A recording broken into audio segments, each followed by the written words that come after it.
So I had this kind of aversion to knick-knacky things, tchotchkes.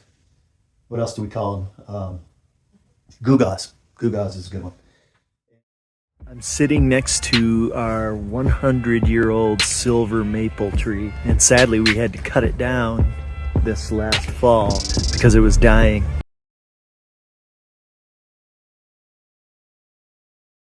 I kept about 10 feet of the stump to build a gnome home and hopefully entice the honeybees to move back in at some point. We slabbed out some of the larger logs for future use as tables, desks, etc. But there were also a lot of smaller pieces riddled with galleries or tunnels from the carpenter ants. A lot of people might view this rotted wood as trash, but I see a lot of beauty and potential in it. These are a few of the projects that I came up with so far to realize that potential.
Feels like Christmas.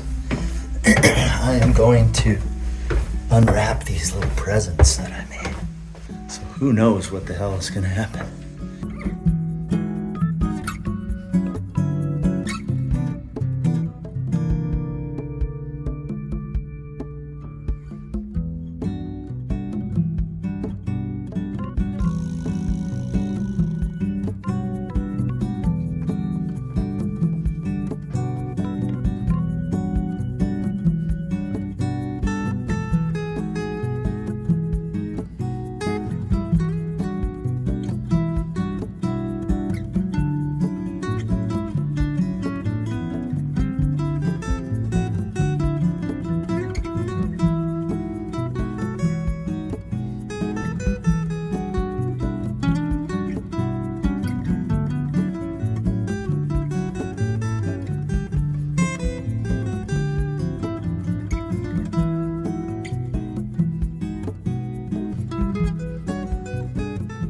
Maybe these are a little tchotchke-esque, but I think they're pretty damn cool tchotchkes.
because I want the light to shine through these. They're not gewgaws, Mima.